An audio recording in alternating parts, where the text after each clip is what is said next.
Hello, dear friends, and welcome back to Life of Love. We're in for a treat today. We have a special guest, Victoria Short. And I think this is a first on my show that I have a Harvard grad. She has her master's in education, but that's she's just lived a life of service. So I just can't wait to share with you her a little bit about her journey and all the ways she's shown up in her life and, the students she's touched, and just you're so happy to have her. So Victoria has dedicated her life to service as an English teacher for 28 years. She has a master's in education, like I said, from Harvard, and she served as a lieutenant in the U.S. Army as a military intelligence officer. So watch out. She's going to get to the bottom of every story. Those poor kids were probably like, what is going on? Who's this teacher? Her latest creation is her book, Find Your Mini Pumpkin, Life's Lessons to Live with Purpose. It's a book of essays for people who wonder what life can be as we wander its path. The wonder and the wander. That's a tongue twister. Victoria, thanks for being here today. I'm so happy to share with my audience all your wisdom and, just welcome. Thank you. Thank you, Julie, for having me. I'm delighted to be here. I mean, I just have so many questions. Okay, so were you in the Army before you became a teacher? I was, actually. I was ROTC in college. I should preface this by saying I'm an only child, and I think my parents were from England. And when my father became a U.S. citizen, he really believed in service, and he served. And I think he was anticipating that his sons would serve, but lo and behold, he only had a daughter. And I thought, well, I won't let him down. So I was in ROTC in college, and then I had a 6-month stint in Fort Huachuca, which is located in Arizona, and that's where I did my training. So this was just after college, and my MOS was 35 Delta, which meant I was a Soviet weapons expert, which didn't necessarily translate to civilian life, but it was an experience. And of course, the global situation has shifted, and the threats are very different today. But that's my military background.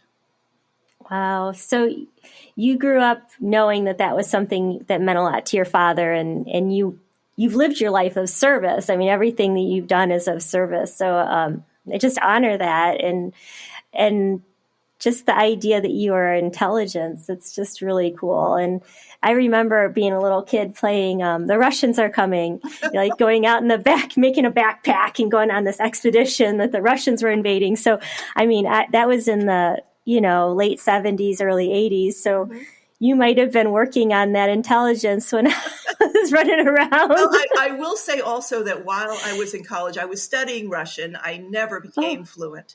But I was studying the language, and I had an opportunity to visit when this was still, it was not Russia, it was still the Soviet Union, and the people were very loving and warm. So I really, got to see two sides of the coin, and that was a gift in of itself. I think that's more and more the case as our world opens up and we understand that everyone has the same needs. It doesn't matter. And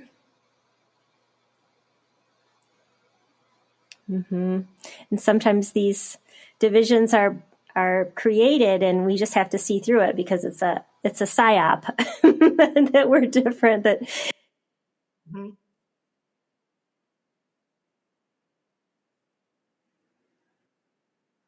Yeah, the same core values at heart, love of life and family and faith. It doesn't change wherever you go.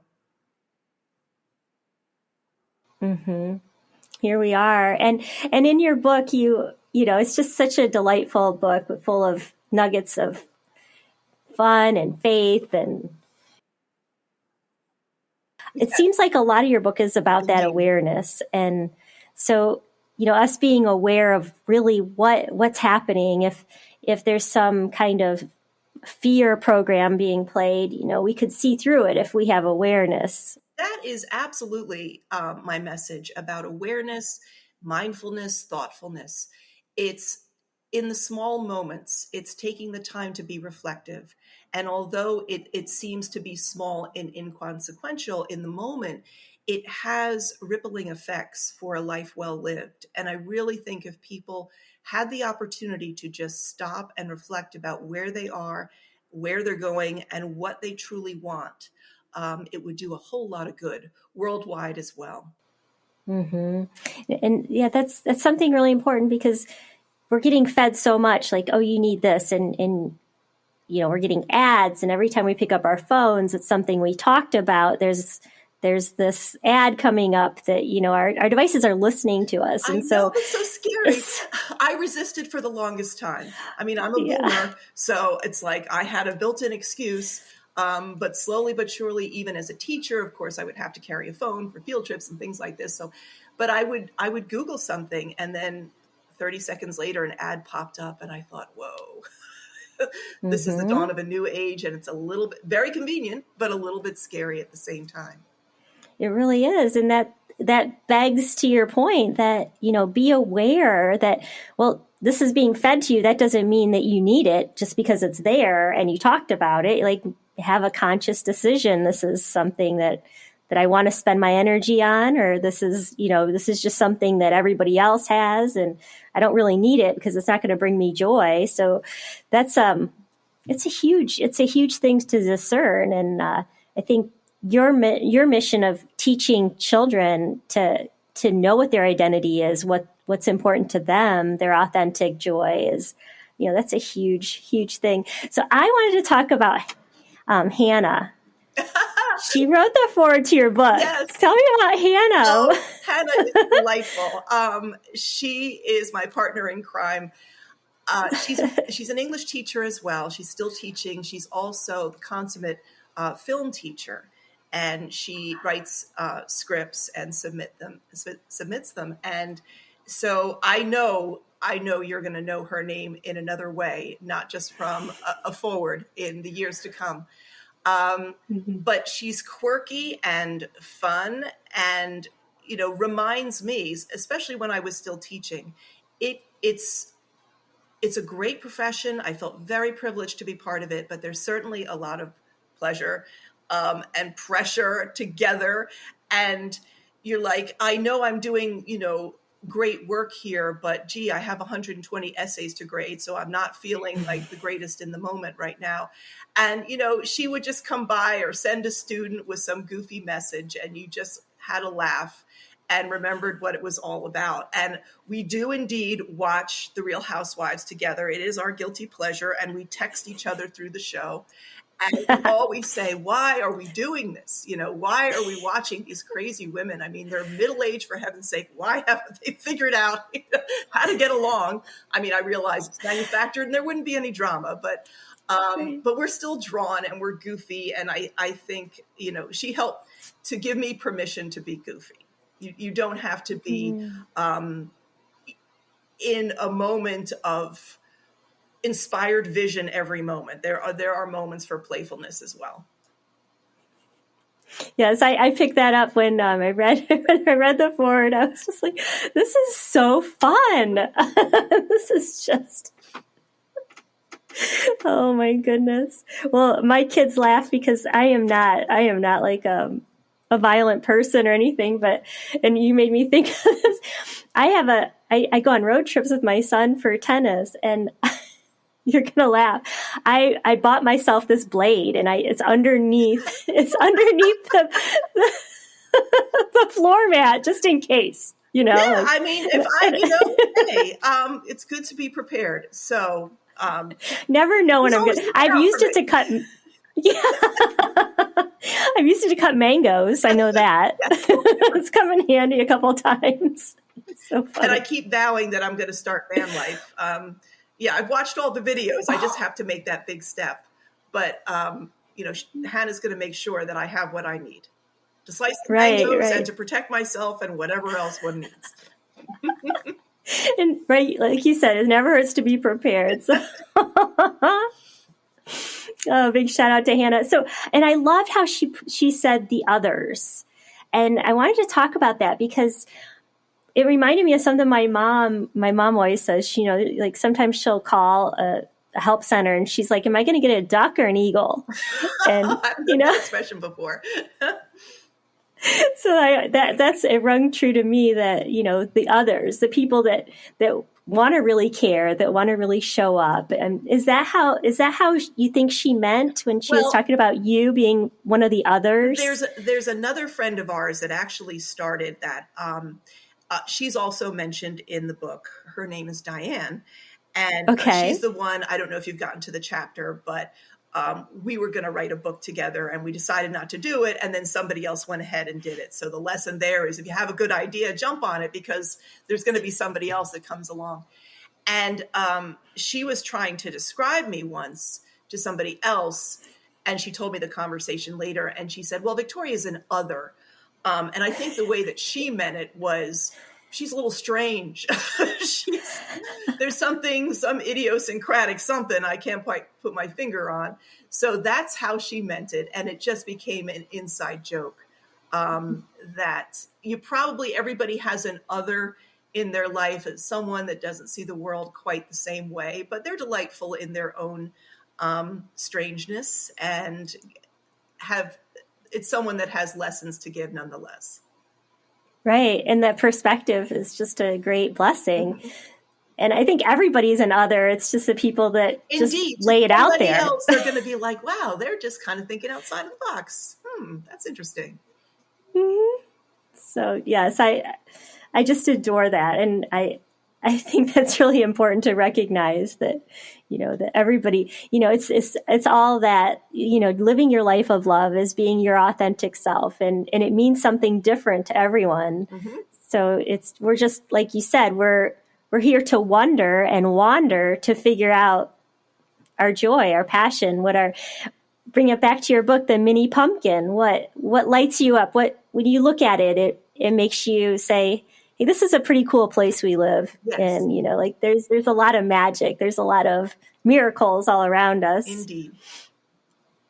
And we're recording this right after Christmas, right before the new year. So there's that energy of newness and forgiveness. And, I think 2023 is just going to be a great year to explore that inner pumpkin, that your mini pumpkin, that thing that sparks you up, that gives you pleasure. Always a good time to look for those little spots of joy. And also, as you said, it's a time of newness, to refresh, perhaps to let go of that which is no longer serving us.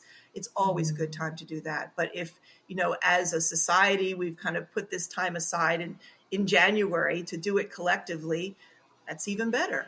And again, those don't have to be huge strides. It doesn't have to be materialistic things. It can just be a new way to be in the world, a new authentic way. And I do believe that if we are our authentic selves, it is best for all those around us and ourselves, because there's so much pressure trying to be someone you think somebody else wants you to be. And they don't even know what they want for themselves or for you. So rather than just trying to keep score, how about just being? I think if everyone took a collective breath globally, it would be wonderful. Mm-hmm. We don't have to prove anything. We don't have to pick a side to be important. And yes, absolutely. Yeah, I hear you. So that's my intention is for everyone listening, please, like Victoria said, release what no longer serves you. Release it, send it off to some other energy form that might need that energy, and bring in what you truly want. Because just because that's the way you showed up yesterday or 5 minutes ago doesn't mean that's the way you want to be from here on forward. And that's the magic of our life. We have free choice. We can choose, right? Yes. And you're right, that our needs change, and that what worked for us 5 years ago or 5 minutes ago may not be the path. And that's okay. And I think when people give themselves permission to seek that, I always think that some of the reason that people don't want to be reflective is they're afraid what they're going to find when they reflect, or they're going to uncover they're not doing what they love, or they're fearful for some reason. And my message is that's all good news. You don't have to upend your life, but if you don't examine it now and again, there's no way to uncover the riches and to redirect if need be, or recommit to those things that you feel a connection with and that you want to be loyal to. It works both ways. It just, as you say, we have the freedom to do it. So let's take that freedom to be introspective, to be our authentic selves, because that's the pathway to get there. That's so wise, because I think people have in their mind, if they dig deep, they're going to have to, like you said, just turn over their whole life and start over. And change is like one of the big, there's not a lot of people that love change. We're all forced to change, right? All the time. We are. And those changes can be small but meaningful. Because I always think, like, if you follow that change, it could be incremental. But when you follow the trajectory, it becomes larger. But it doesn't have to be scary. I say if people decide they don't like their job, it doesn't mean you have to quit tomorrow. It might mean just within that job, restructuring what's possible, what you do best, what you enjoy the most, recreate something within the space that you're in. It's such a pearl. It's such a pearl of wisdom, because that's what I was trying to get at, is like, it's not like you don't turn the whole basket over. You just pick a couple things and turn them over. Just micro. Exactly. And then you show up better in your job with more energy. And all of a sudden you're getting promoted because you actually care about what you're doing, like from your soul, like from your heart. And you do believe that you have some control over it. I think often in jobs, in life in general, people feel like they can't change. They're either afraid of change, or they have to make a monumental change, or they feel like they can exert no agency over their lives. And that's not true. There may be some things that are absolutes. There may be things beyond our control, but that's not everything. And that reflection can bring the discernment so that you can make those choices and feel empowered. Love it. That's powerful. That's very powerful. If somebody were to recommend a book to, someone between the ages of 15 and 25, what would be the one book that you'd be like, this is a life-changing book and everybody should read this?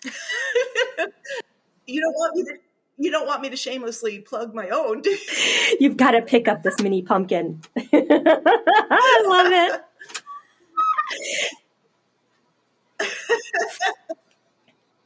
No, I always felt, the books that resonated with me when I was that age are the ones I hope resonate with my students. And those are the classics that they say, oh, please don't make me read this. Oh, why are we reading this? And that's kind of how the life lessons came to be in the first place that I gave in my classroom. I think those classics like Hamlet, To Kill a Mockingbird, Of Mice and Men, even though students in the moment may not appreciate those choices, those signature works are wonderful to read between those ages, whether you're in high school or you're in college, because I'm always telling my students there are only 36 dramatic situations in the world. There are only 36 things that can happen to us. They all fall in those categories. And literature curates those experiences. And so in those formative years, reading those great works. And again, we are expanding what falls in the great works. We want to hear more voices of diversity. And that's certainly important as well. But I always go back to Shakespeare, who was a master of language and plot and intrigue and multiple meanings. And I'm thinking, read a Shakespearean play in those ages and then revisit it many years down the line. As an English teacher, I'll always be championing the great works of literature. I read Mrs. Dalloway at 17, and then I read it again in my 50s when I was older than Mrs. Dalloway, and I thought, wow, do I have a different perspective now? So it's interesting that these works you can revisit over time. And so I would say to people of all ages, even if you're in math, science, and you've chosen your path and that's what delights you, and that's fine.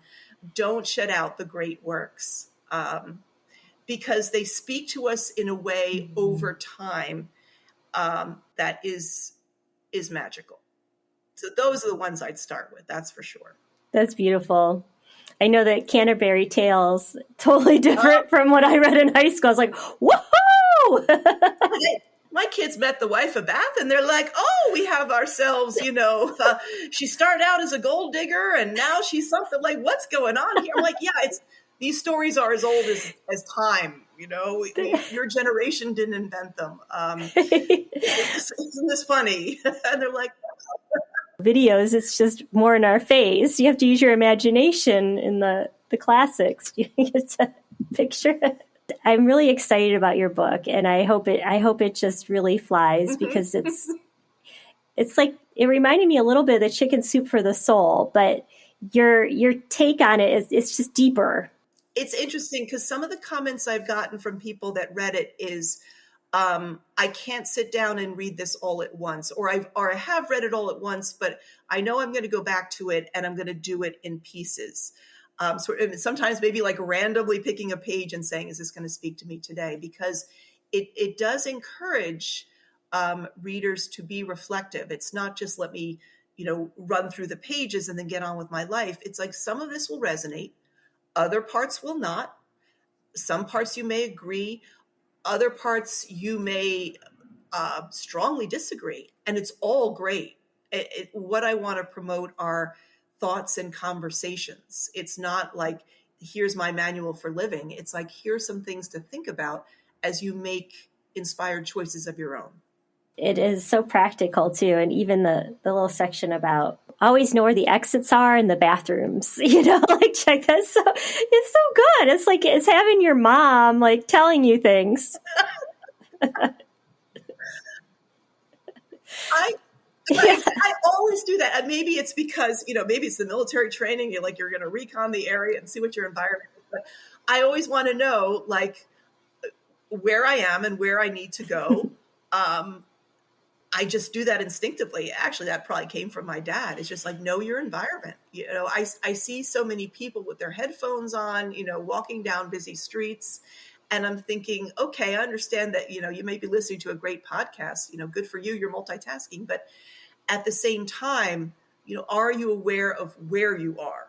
Mm-hmm. Are you fully aware of all that's around you? I think that's important. And that's how you live in magic, is to take in those moments. Yeah, don't tune out the world. Mm-hmm. Like, it's a delight. It's all around us. Find things that you wouldn't have noticed before if you were just, trudging headlong through your day with your head down, just trying to get from A to B. There's something on the journey from A to B that you can cherish as well. It's so fun. I play a game of it because, like I said, I travel a lot for my kids' tennis. And like, for example, we were in Midland, Michigan over 4th of July. And I took my son out for he had a tough match. He lost. He was done. And so we went out for a big breakfast and we're just eating. And I look over and there's this young couple and this baby. And he's all dressed in this cute little 4th of July outfit. And it's like, oh, isn't that sweet? I didn't talk to him. I just, noticed them at the Hardee's Big Boy, which we don't have Hardee's Big Boy in Atlanta. So it's fun to take him to, I grew up in the Midwest and I'm like, it's a Hardee's Big Boy. I'm like, oh my gosh, this food is so, it makes Waffle House seem like healthy. It's so funny. So I digress. So anyway, I never know what's going to happen. It's not like my angels are saying, pay attention. You're going to see this person again. Or, I definitely listened to my angels, but we went to watch the fireworks. They had this big downtown display and we parked and we walked, and just iconic small town 4th of July. They had music.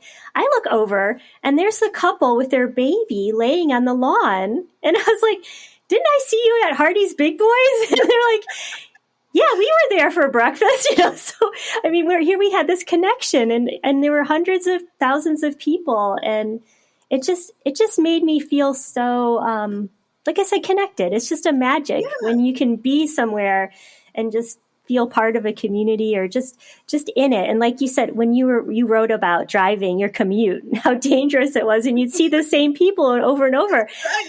And they're zombies. They're not even paying attention that, that they're seeing you every day. So like, I would love to shake people up, say, there's so much beauty. There's so much recognition. We're here for each other. Wake up. It's fun. What you said reminded me of two very random things. Yeah. And one of them, and I used to share it with my students and they'd be like, okay, Miss Short, whatever. But every time you meet someone, even if you don't meet them, you see them, you pass them on the street. I always think of like we were leading separate lives. They were born whenever they were born. I was born when I was born, and we just grew up. And there was that moment where these two lives were going to cross and then maybe never again. And I always think of that, like, isn't that interesting? Like everything that came before was leading up to this moment. And if we had made any different choices, we wouldn't have had that moment. And maybe it's significant and maybe it's not. And perhaps it is in ways we'll never know. And again, my students will be like, yeah, okay, Miss Short, whatever makes you happy. Like, okay, I'm just putting it out there. You don't have to go down that rabbit hole. The other one that I thought about was like Bojangles biscuits. Oh, yes. I went to a writers' conference and in North Carolina, and there was a Bojangles there, and I had their biscuits, and I thought, oh. And recently in Pennsylvania, where I'm from, about an hour from here, a Bojangles opened up, and I was like, it's come to the north. Can't imagine they're too healthy, but boy, are they good.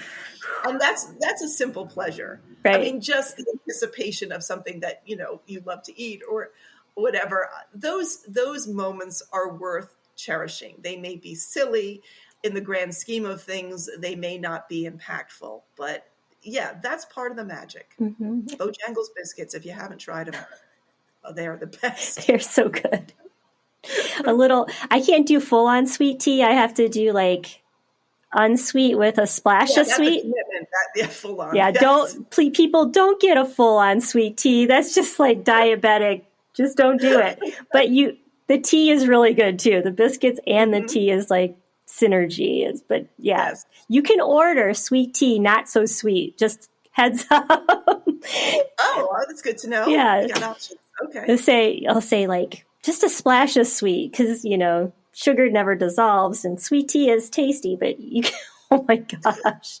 You think it'll be in orbit afterwards. Yeah. Right. It's between the processed flour, the sugar, but it's all good. It's so good. Like you said, just know. And I think that's what we're here for. God put us here to have these moments of joy and to just be aware. And so I just love that you taught for 28 years and you instilled this in your students, and now they're off doing their things. And like you said, everything leads up to this moment. And if you look at your life through that lens, that, every choice you made led you here. Every choice Victoria made led her here. And then everyone listening to this podcast is here out of synchronicity. Yeah, you don't have to worry about making, well, should I do this or A or B, and they're both viable options, and I don't know. You can choose either.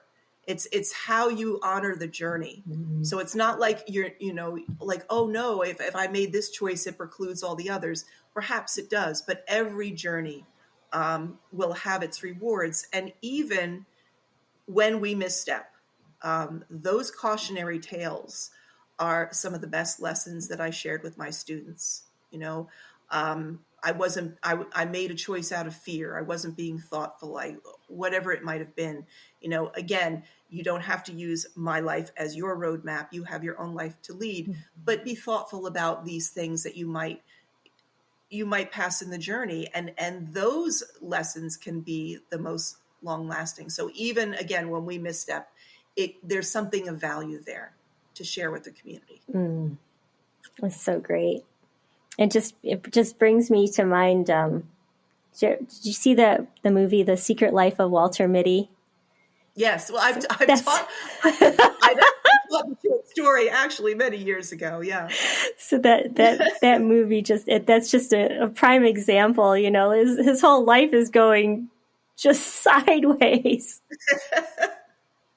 Oh, but those daydreams are so. Those are magical. It's magical. Those are magical. And I think sometimes if we could just imagine where we might be and how we might feel when we get there. I mean, those around us might not understand what on earth we're doing. But a lot of great ideas come from those moments. So yeah. Yeah. So Lessons there too.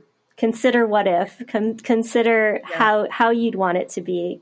Sometimes you get so thick in what your density of our 3D that you forget that you can explore different options, and so.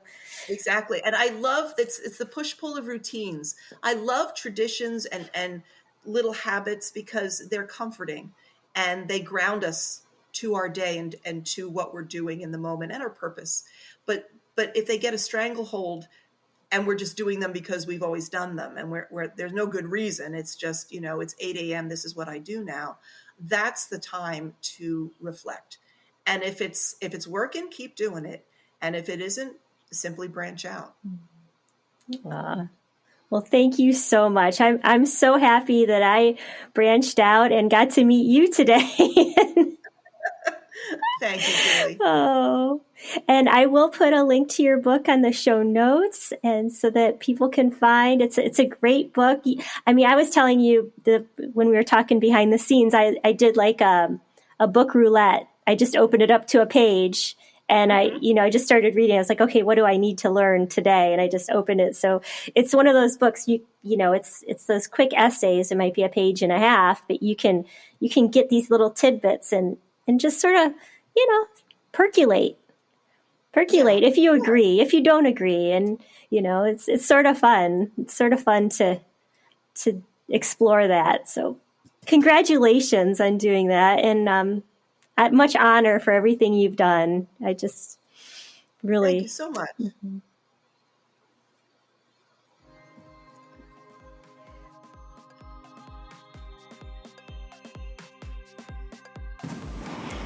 Thank you for being here. I do appreciate you listening and sharing these episodes. I just know that sharing hope and love and magic in your life can change things. And so it's just so wonderful to have you here. Please go to my website and comment if you have anything to add or share about any episodes. My website is www.youneedapeptalk.com. I also have a free energy video on there that you're welcome to check out. So I'd be happy to connect with you there. Thanks so much for listening. And as always, every day is a chance to live the life of your dreams. So go get it and have a great day.